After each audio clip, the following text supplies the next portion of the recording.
Niagara Falls is known as one of the most breathtaking natural wonders in the world. Millions of people visit every year to see the water crash over the edge, and from a distance, it looks almost peaceful. But beneath that beauty is a much darker history. Over the years, the falls have taken thousands of lives, some by accident, others deliberately. And on May 30th, 1985, one of those moments was captured on live television. Reporter Phil Kavitz was filming a segment near the falls when something suddenly appeared in the background behind him. At first, it was hard to understand what viewers were seeing, but then it became clear that a man was in the water, already caught in the current and being pulled toward the edge. The camera kept rolling as the rushing water carried him closer and closer to the drop. Within seconds, there was nothing anyone could do. The man went over the American Falls, falling roughly 170 feet into the violent water below. And although a small number of people have survived going over Niagara Falls, he was not one of them. The conditions beneath the falls made recovering him difficult, but investigators later identified him as 56-year-old Robert Aarons. Authorities concluded that his death was deliberate. What makes the footage so disturbing is not just that it was caught on camera, but how suddenly it interrupted something completely ordinary. One moment, a news crew was filming a normal segment in front of one of the most famous places in the world. The next, the background of that shot became the final moments of a man being pulled toward a drop no person could realistically escape. And Robert was far from the only life lost there. Reports have claimed that thousands of bodies have been recovered from the base of Niagara Falls over the last century and a half. Some were people who went there intentionally, while others were victims of accidents, misjudgments, or currents that became too powerful before they could react. Surviving a fall like that is almost impossible. Before a person even reaches the edge, the water is already moving with extreme force, making it nearly impossible to swim back. The cold can make breathing difficult. The current can pull a person under, and once they go over the falls, the impact is only part of the danger. At the bottom, the water is violent, disorienting, and filled with rocks, debris, and crushing pressure. That is what makes this case so haunting. The camera did not capture a stunt, a rescue attempt, or someone knowingly stepping into danger for attention. It captured a man already trapped in the current, moving toward a point where the outcome was almost impossible to change. For the people watching live, it may have taken a moment to realize what was happening in the background. But by the time they understood, Robert Aarons was already gone. And that takes us to this next moment. In the early hours of October 15th, 1980, the overnight staff at WCPO in Cincinnati was working through what should have been a quiet shift. But at around 2 a.m., reporter Elaine Green and a station photographer were walking out to their cars when a man stepped out of the darkness with a semi-automatic rifle and ordered them back inside. At first, he tried to sound calm.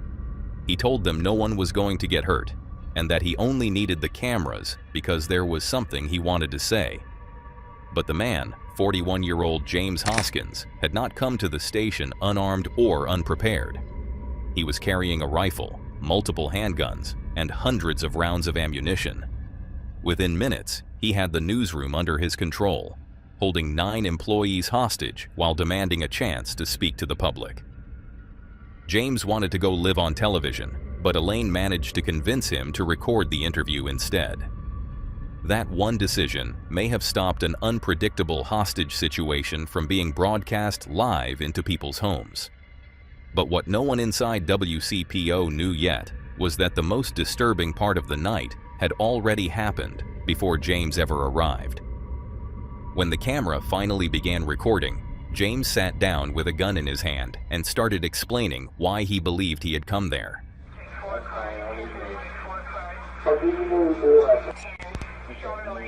Okay. Well, I really didn't have anything together, but there's been so much violence.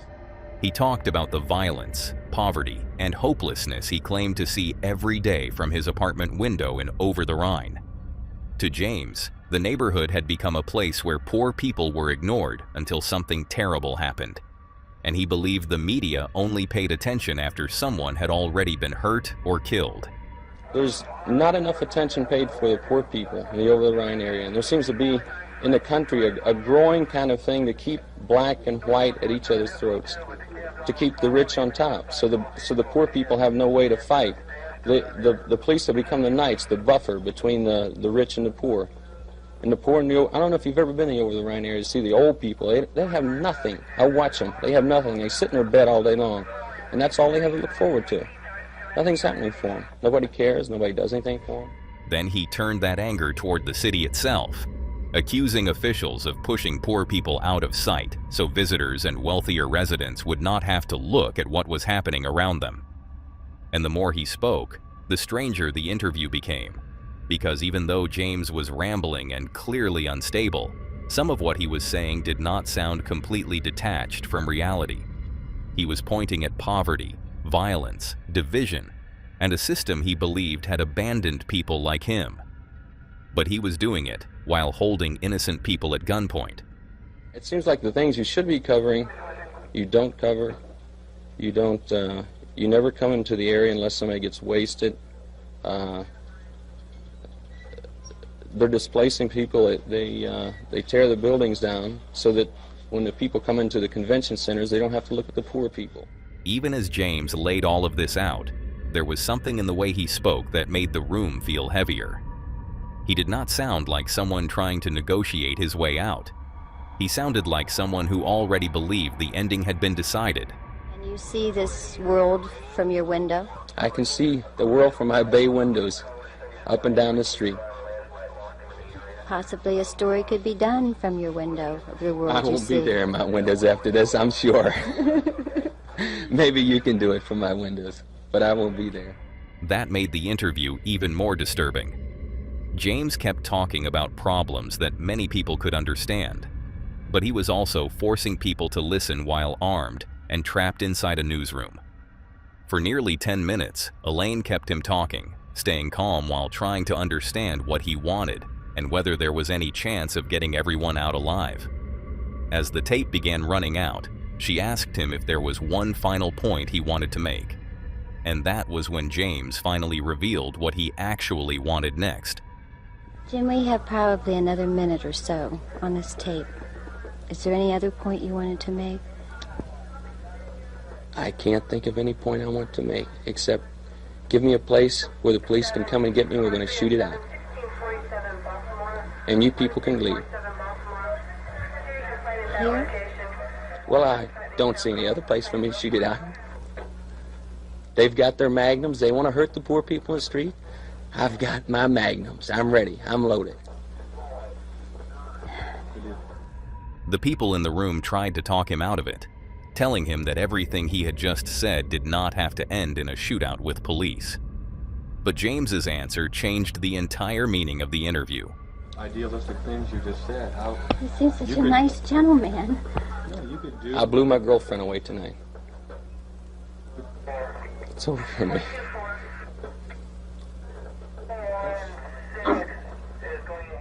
Before coming to the station that night, James had shot his girlfriend, 30-year-old Melanie Finley. She would later be found dead inside their apartment on 12th Street. And suddenly, everything about his calmness felt different. James was not simply using the cameras to talk about poverty or corruption. He was using them to explain something he believed could no longer be undone. Elaine and the others continued trying to reach him, telling him he could still get help, but James insisted he was already too far gone. He blamed drugs, paranoia, and a plan he claimed had started long before that night. We don't want to see I have you no hurt. choice. I have murdered my girlfriend. I have been taking this weird drug. I am out of my mind. But you man. can get help. I can't. We did all these things. This whole thing was planned back in San Francisco. It was all started out. Over the period of time, I've become paranoid. I tell you, the drugs or the angel dust, people turn me on the angel dust. They did numbers on me in San Francisco that I ran from one end of the place to the other. By this point, James seemed convinced there was no way back from what he had done. The people around him were still trying to keep him alive, but he kept returning to the same idea, that he had already crossed a line he could not come back from. I know that I'm slipping away. Can't we help you before you slip any? You don't want to slip completely I'm away. gone. I'm gone. All they'll do. I don't know. There is no help for me. Look, I murdered my girlfriend. God damn, man, I killed her. After roughly 90 minutes, James released all 9 hostages unharmed and barricaded himself alone inside the newsroom as police and SWAT surrounded the building. Negotiators continued speaking to him by phone through the morning, trying to talk him down. But at 9:15 a.m., while still on the phone with an officer, James said it was time and that he was going to do it. Police waited several more hours before entering, fearing the station might be booby-trapped. When they finally went inside at around 1:45 p.m., they found James dead on the newsroom floor from a self-inflicted gunshot wound. And when investigators searched his apartment, they realized the interview at WCPO may have only been one part of a much darker plan. They found more weapons, bomb-making materials, and files on prominent city figures labeled with names like political creeps, business creeps, and police tactics. Elaine Green later received a Peabody Award for her courage during the interview. And decades later, the footage still leaves people divided in a way that makes it even more unsettling. Some of what James said about poverty, violence, and social division still sounds painfully familiar. But the way he forced people to hear it, after killing an innocent woman and holding a newsroom hostage, is what makes the footage so disturbing. His message may have sounded clear at moments, but the night itself was built on violence, fear, and a tragedy he had already created before the cameras ever turned on. And from there, we move to another hostage caught on live TV. At around 9:30 p.m. on May 28, 1982, viewers in Phoenix, Arizona, suddenly had their regular programming interrupted by an unscheduled broadcast on Cool TV. Us to relay to you. Mr. Gwynn, is it all right for our guest to leave the studio now? All right, you may leave now. On screen was veteran news director Bill Close, sitting beside a man he addressed only as Mr. Gwynn, while reading from a handwritten script the man had brought with him. This is the script that Mr. Gwynn gave me, and I'm going to read it verbatim, and anytime you wish to interrupt me. The words Bill was reading jumped between country music singers, biblical prophecy, Civil War, and a coming World War III. To viewers at home, the broadcast already looked strange and unsettling. But what they could not see was the weapon aimed at Bill beneath the desk. The man beside him was 28-year-old Joseph Billy Gwynn, and several hours earlier, he had forced his way into the Cool TV building carrying a revolver and a small portable television monitor. The first person he confronted was production assistant Nancy Petranka. From there, he moved deeper into the station, where another employee, Louise Villa, tried to stop him. But Joseph pistol whipped him, dragged him toward the studio, and forced his way onto the set where Bill and 2 other employees were preparing for the evening news. With 4 people under his control, Joseph fired a shot into the ceiling to prove the weapon was real. And when Bill asked what he wanted, Joseph's answer made it clear the situation was not just a robbery or a normal hostage demand. In visions and dreams, how God showed me what was going to happen in the future. Those cities are going to be built and there's going to be destroyed. There's going to be civil war in America, and America is going to be divided up. By then, everyone inside the studio understood they were dealing with a man whose grip on reality was slipping. Joseph believed he had been chosen to deliver a warning, and he was convinced the station had to put him on television so the world could hear it. Over the next several hours, Bill acted as the fragile link between Joseph and police negotiators. He would speak to officers on the phone, then return to Joseph and carefully explain what was happening, trying to keep him calm enough that he would not believe he was being ignored or tricked. But the longer the standoff continued, the more desperate Joseph became. He had already waited for hours, and he was becoming convinced that the station had no intention of broadcasting his message. So with Joseph growing more unstable, and with a loaded weapon still threatening the people inside, police finally agreed to let him go live. My name is Joe Gwynn. I am a watchman. Read the 33rd chapter of Ezekiel.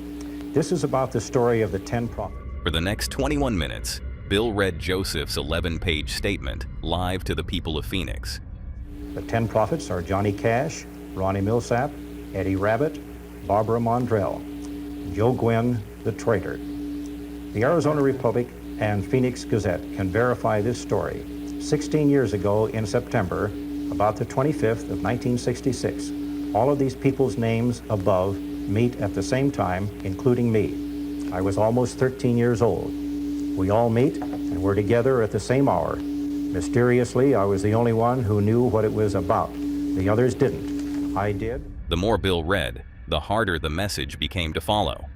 Joseph's writing drifted from religious visions to country singers, from strange personal memories to hateful and paranoid claims about the world around him.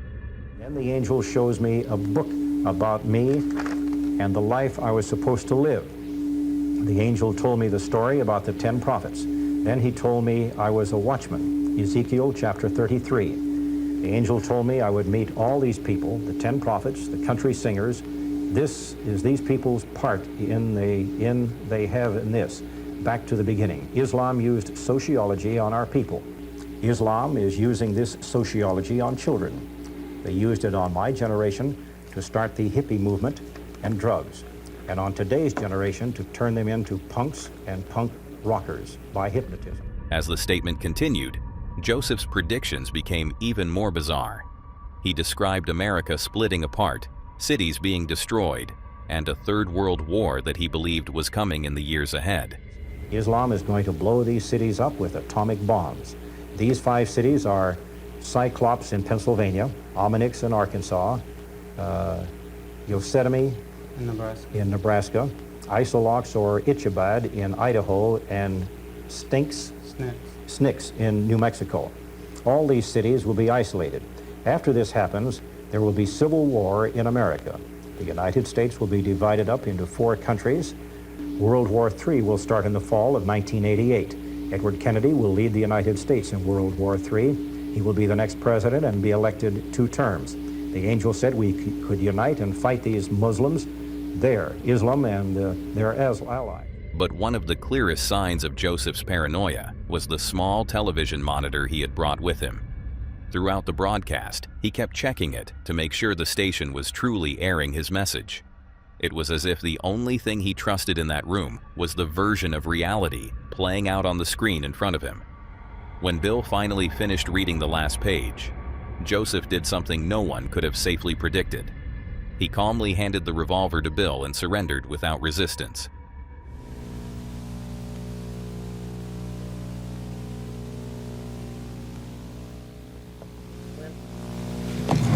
I got a sweaty palm. I want to shake hands with you. You really do, huh? You bet. I told you I was playing this fair. Did you think you didn't trust me all this time? Oh, hell, it's all right. Leave him alone. It's okay. Put down the guns. I have the gun. Back off with the guns.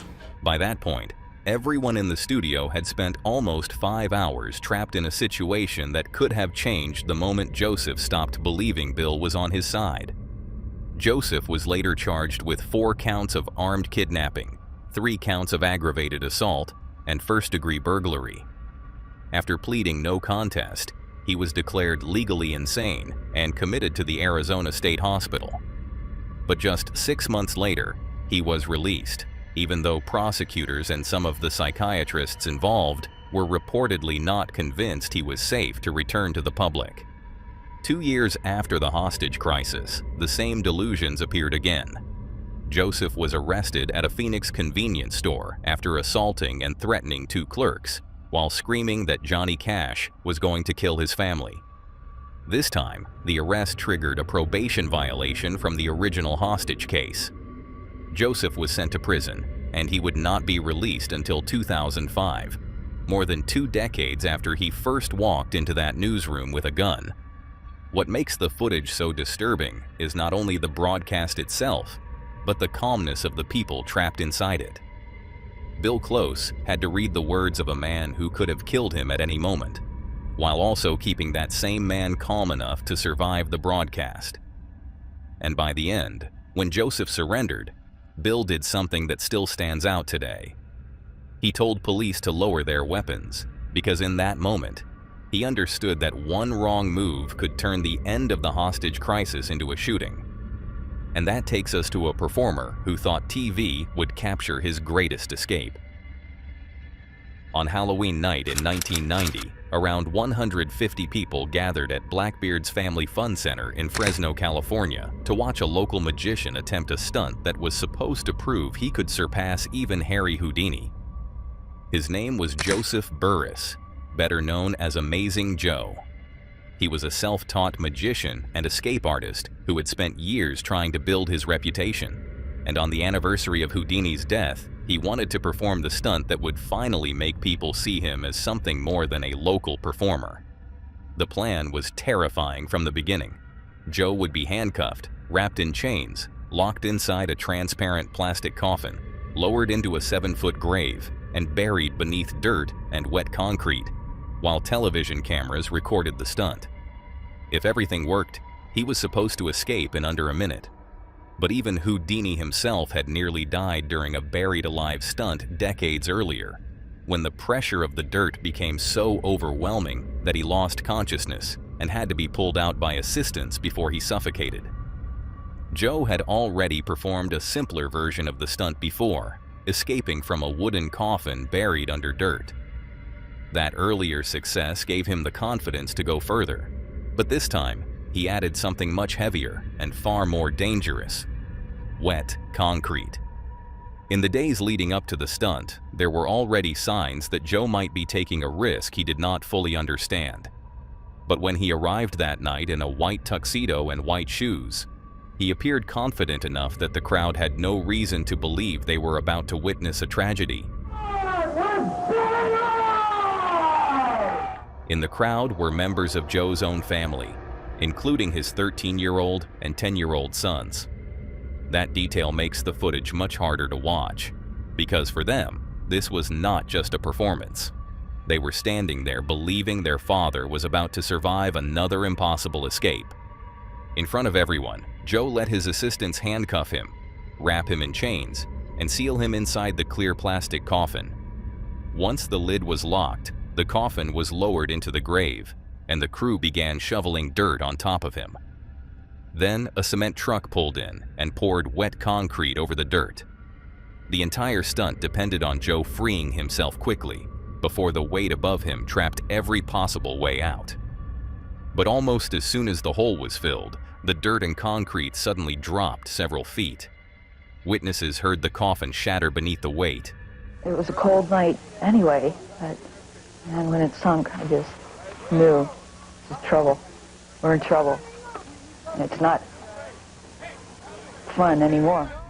The crowd that had been waiting for Joe to climb out now watched the crew rush back in, digging through the same dirt and concrete they had just buried him under. But by the time rescuers reached him, Joe had already passed away.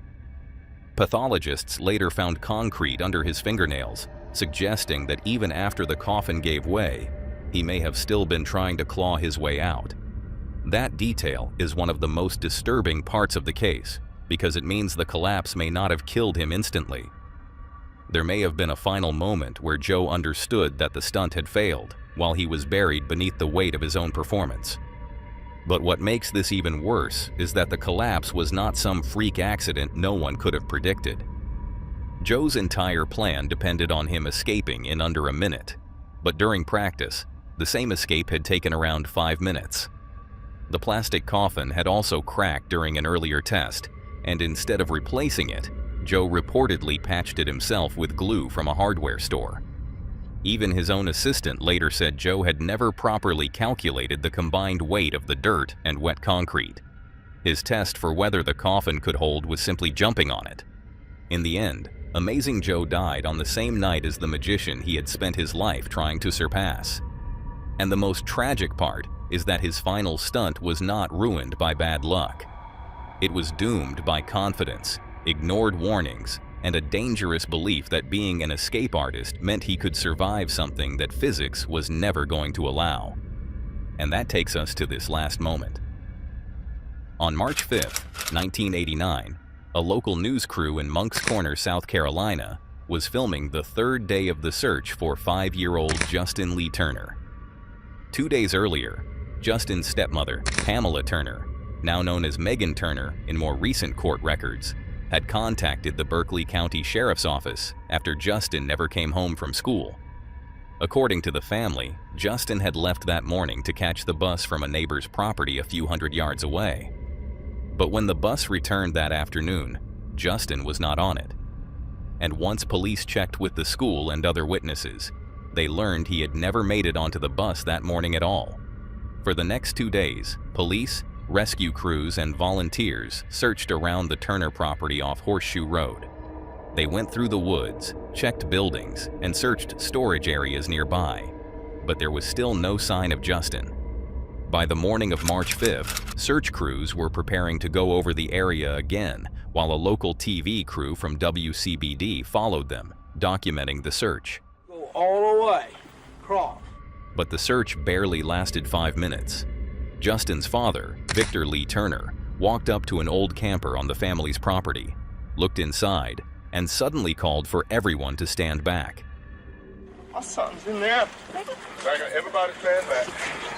Everybody stand back.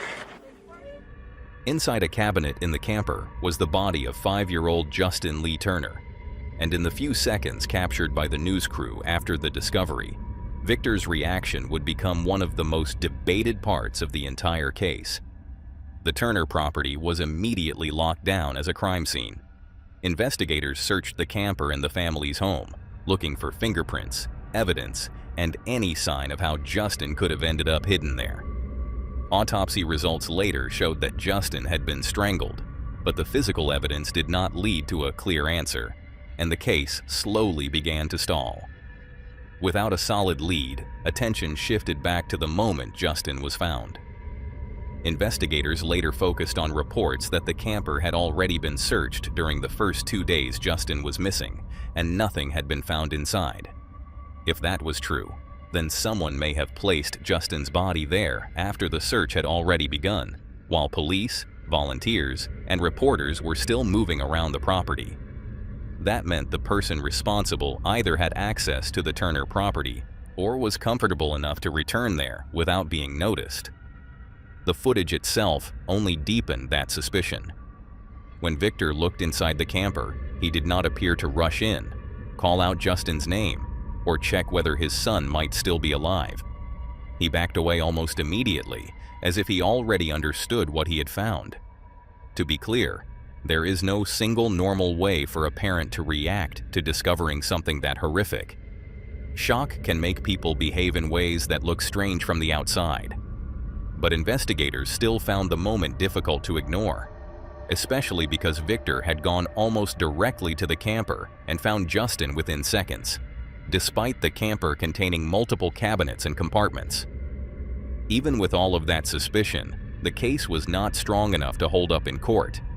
Most of what pointed toward Victor and Pamela was circumstantial and without physical evidence that clearly separated normal family contact from the day Justin was killed. Investigators could not prove what they believed had happened. As the years passed, the case went cold. Victor and Pamela eventually moved away from Berkeley County, and according to investigators, they never reached out to law enforcement again to ask whether there had been any progress in Justin's case. For decades, suspicion stayed with the family. But years later, another possibility emerged that made the case even more disturbing. In 2023, a law professor at the University of Virginia and her students were studying the movements of serial killer Richard Mark Evanitz when they discovered that the Navy ship he had served on arrived in Charleston on March 3, 1989, the same day Justin disappeared. Moncks Corner was less than an hour from the port, and once researchers compared Evanitz's known crimes to Justin's case, the similarities were difficult to ignore. But there was still no physical evidence directly tying Evanitz to Justin's death. And by then, he had been dead for more than 20 years, after dying during a police chase in 2002 when one of his kidnapping victims escaped and identified him. To make the possibility even harder to prove, his body had been cremated and his ashes scattered, leaving no way to test his DNA against evidence from Justin's case. So instead of solving the mystery, the new theory left investigators caught between two disturbing possibilities. Either someone close to Justin had killed him and hidden his body on the property while the search was already happening, or a serial killer from outside the family had somehow entered that same space without leaving proof behind. Then, in January 2024, it looked like the case had finally taken a major turn. Using newer forensic testing methods, investigators re-examined microscopic fibers recovered from Justin's shirt and compared them to a ligature found inside the Turner home. According to authorities, the fibers were consistent with the possibility that the same item had been used to strangle him. Shortly afterward, Victor Turner and Megan Turner, formerly known as Pamela, were arrested and charged with Justin's murder. For the first time in decades, it seemed like the case might finally be moving toward an answer. But only a few months later, everything fell apart again. In June 2024, Judge Roger Young dismissed the charges with prejudice, ruling that, after 35 years, too much time had passed for the Turners to receive a fair trial. More than 20 witnesses were either dead or unable to testify, and the judge found that there was no real new evidence strong enough to overcome the damage caused by the delay. Because the charges were dismissed with prejudice, prosecutors cannot file them again. So after more than 3 decades of suspicion, arrests, theories, and failed attempts at prosecution, the mystery of Justin Turner's murder ended almost exactly where it began. And those few seconds of footage captured by WCBD showing Victor Turner finding his son inside the camper may still be the closest this case ever comes to an answer. That's all for today, folks. If you like to see more of this creepy content, click on the video on screen.